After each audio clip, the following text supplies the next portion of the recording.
Bonjour, bienvenue dans les tutos EcoSport. Aujourd'hui, nous allons parler des bâtons de marche. Tout d'abord, la bonne taille de bâton doit vous permettre d'avoir les avant-bras à l'horizontale et le coude qui forme un angle à 90 degrés par rapport au sol. Le relief aura donc une influence sur ce réglage. Pour bien ajuster un bâton télescopique ou pliable, il existe alors 3 systèmes de réglage de bâtons de marche différents. Le pliage en Z, le système à vis et le verrouillage à clip. Vous devez choisir celui qui vous convient le mieux, car tous n'ont pas la même praticité. Le serrage par vis. C'est le type de serrage le plus courant et le plus économique. Il vous suffit de desserrer la bague, régler la longueur du brin à la hauteur désirée et de resserrer la bague pour verrouiller le brin en place.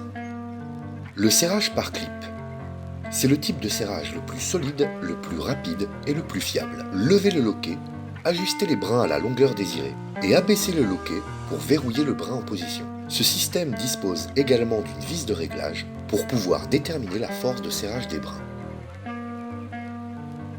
Les bâtons pliants.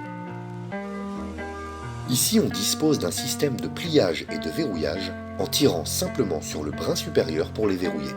Une fois verrouillé, il est ensuite possible d'ajuster la taille du bâton grâce à un système de serrage par clip. Maintenant, quelques petits conseils pratiques. Comment mettre ces dragonnes? On passe la main par-dessous et on vient serrer la dragonne entre la main et la poignée.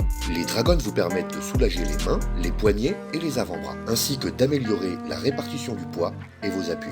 En montée, vous pouvez raccourcir la hauteur de vos bâtons de 5 cm, surtout pour les pentes raides. En descente, c'est l'inverse. Vous pouvez rallonger la hauteur de bâton de 5 cm.